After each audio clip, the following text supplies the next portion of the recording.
Hello everyone, welcome once again to another Python Pandas data analysis tutorial.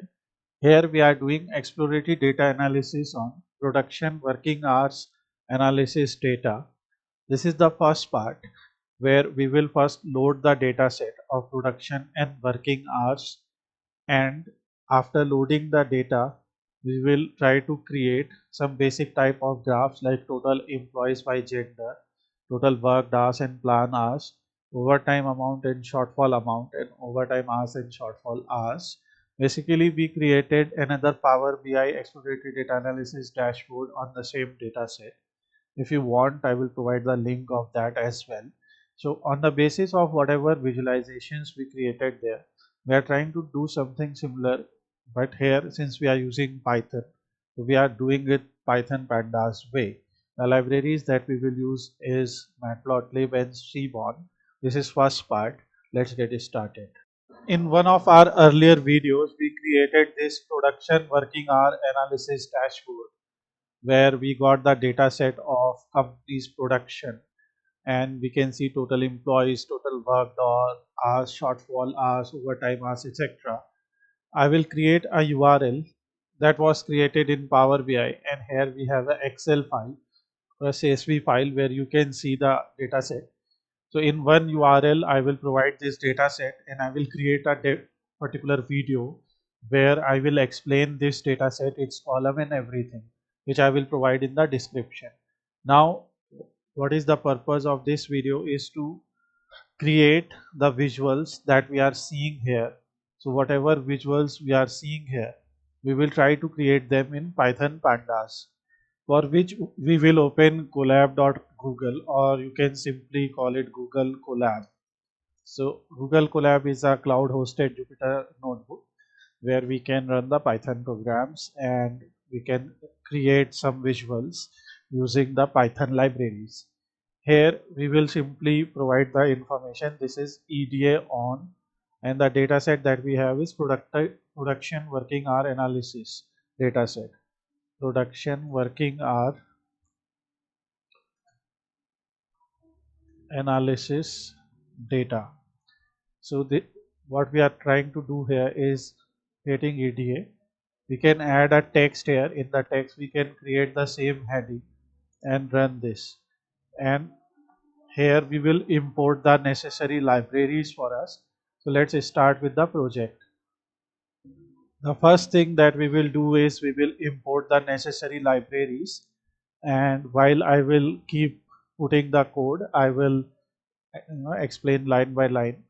So import pandas as PD. This is done for data processing because we have to read the CSV file, and we also have to process the data. Matplotlib and Seaborn are both helpful for plotting graphs in Python. So they have many methods that will help us in plotting. Once you have connected to the Python 3 compute engine backend, just run this code. Next thing is to upload this file here. So this is the CSV file. Now we can go to the folder view or the files view where we have the upload icon. So we can upload this file to the session storage. So click on this icon and upload the file. From here we will only connect the CSV file and we'll wait until it is uploaded.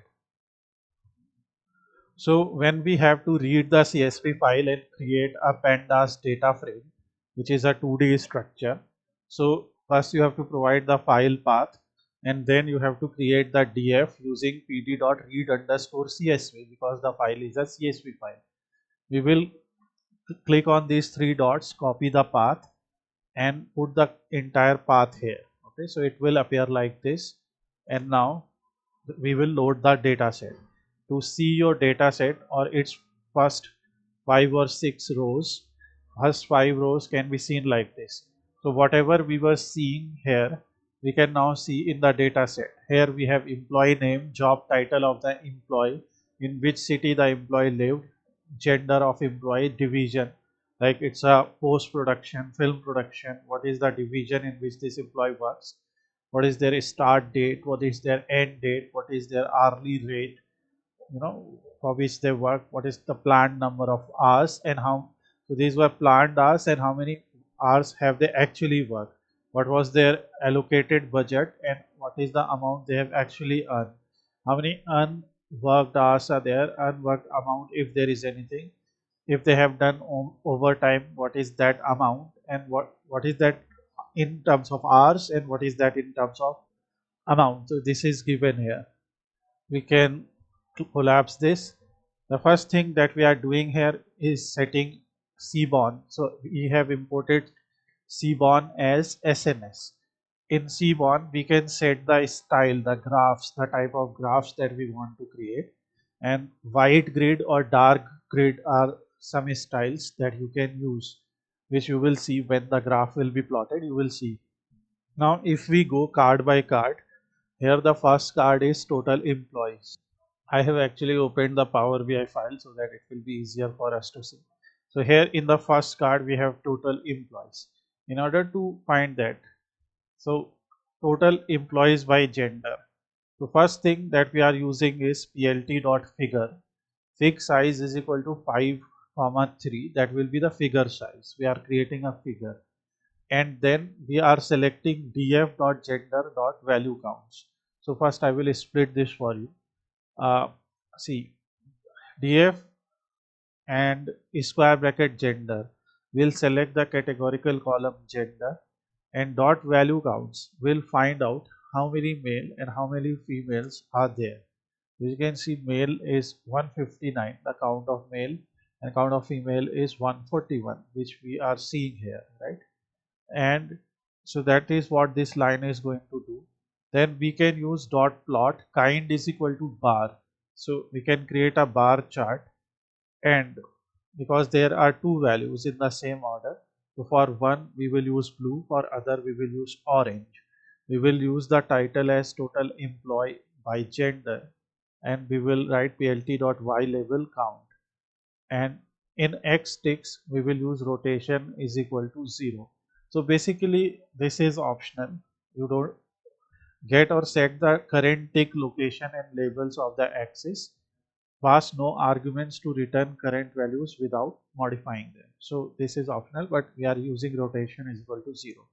This way, when you will create a graph, a very simple graph showing how many female and how many male employees are there, can be found. Obviously in Power BI we have created them as cards. Here we have created them as simple numbers. This is total employees, this is male and female, which we have done here as in terms of a graph. If you have to find out total male count, I'm just giving you. So when you do this, here you can see, so if we write 0 here, right, so let me write 0 here, so it will give you np.int 159, which is the count of male, right? And if you will write 1, because that comes in the second part, right, so it will give you that value. So this is basically a series where male is at 0 index and female is at 1 index. So you can get those values separately as well, and there are many ways of doing that. So this is our first figure, which shows us total employees by gender. And if you want to find out how many total employees are there, so what you can do, it is very simple, because in df, if you will write df.shape, so this will give you 300, 17, which means 300 is number of rows, and here number of rows is actually number of employees. So if you want to find out, so you can write num employees is equal to, and since this is a tuple, we will simply write 0. So this will give us number of employees, because in the tuple total number of rows is actually number of employees, so which is 300, right? And now this is total employees by gender. Now next thing that we want to find out is total worked hours and amount earned. Okay, here we have total worked hours and amount earned. So here we are using, because this is Python Pandas, so similar to what we did earlier, first we declare the figure size. So using plt.figure, where fig size argument can be provided is equal to and a tuple value. where you provide the length and the height. So this is 5 comma 3. Similarly here also we want to create a 6 comma 3 figure. Here we used df.gender.valueCounts.plot. So here we use the pandas own method plot, and here we are using the seaborn method bar plot, which obviously will create a bar plot. In bar plot we put something on the x-axis and we put something on the y-axis, and then here we have the df amount dot sum, right? So on y-axis, on x-axis we are putting worked hours and amount earned in a list. Okay, so on x-axis we are putting a list, and these worked hours and amount earned are actually the columns here, right? Worked hours and amount earned. Next, on y-axis we are selecting the df worked hours dot sum. df worked hours dot sum, why we are doing that? Because when you are grouping data, so in grouping data you actually have to use some aggregate function, which we are using at sum here. You can also use minimum, maximum, those kind of aggregate values, and this will be with worked hours. And second, in a list, so this y is also a list, so we are plotting worked hours versus worked hours sum, amount earned versus amount earned sum, and palette will be blues. This is some palette from the seaborn styling, and title will be total worked hours and amount earned, and y label will be total. You can write these labels anything. So here you can see total worked hours and amount earned, which shows us that actually the total worked hours is very less and amount earned is more. But obviously this here, because we are trying to create it as a bar graph, so and these two have different units, that's why we are seeing two different values. Here if we want to see, so here we have planned hours and worked hours. Okay, so if we actually want to compare, so what we can do, we have worked hours and we have planned hours. Okay, so we can simply replace it with planned hours. Okay, so this will be total worked hours and planned hours, where we will be able to see the difference between how many hours were actually to work, like how many hours were planned and what was the actual amount of work. And here we will just put planned hours like that.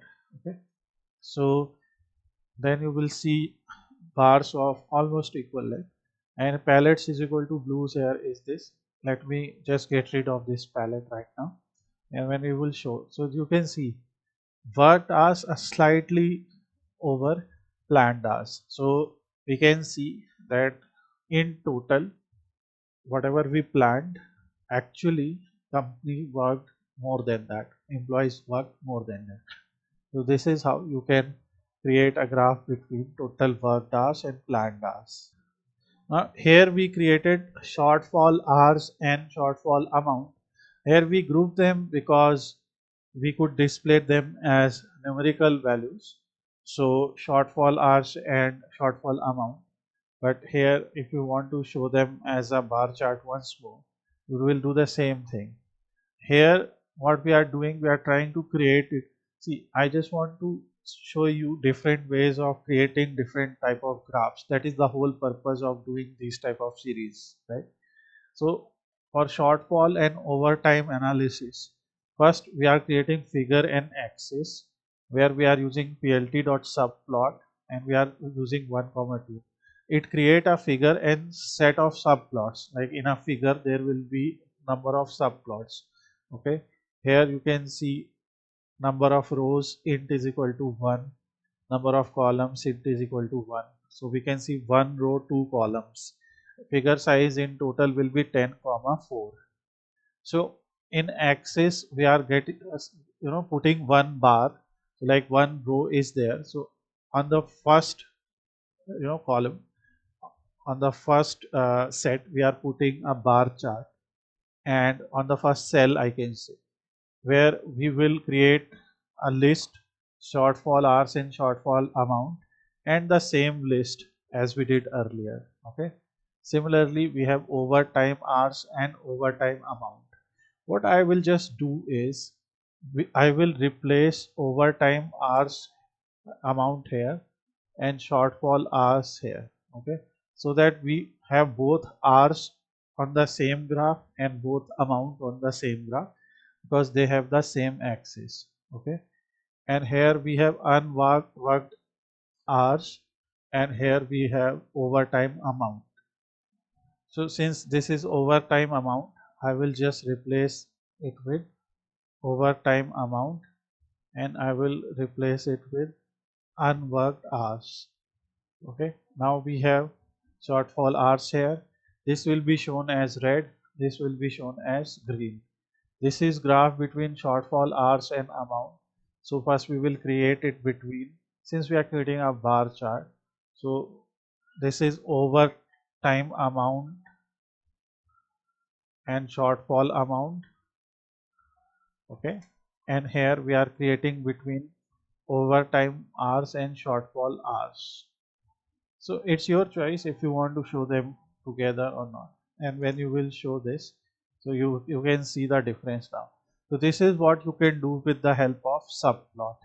So when you will write subplot 1 comma 2, so that means 1 row 2 columns, and when you will say for axis 0 dot bar, on axis 0 we are putting a bar chart where we are setting this style.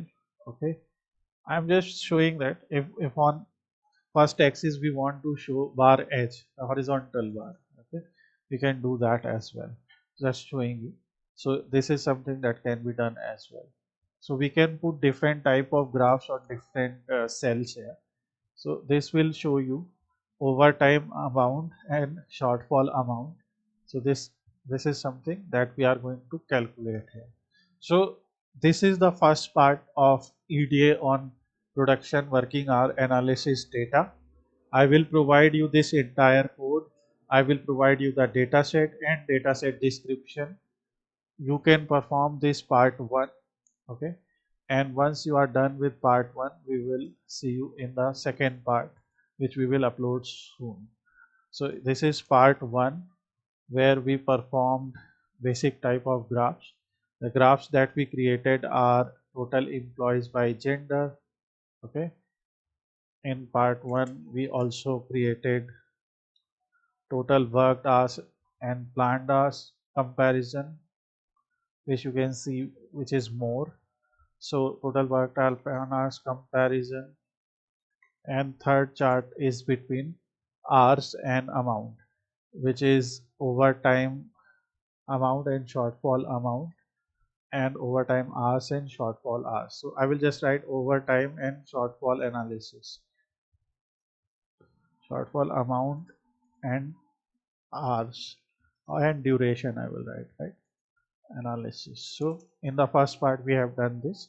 See you in the second part, where we will try to create other type of charts that you can see here or something similar to that.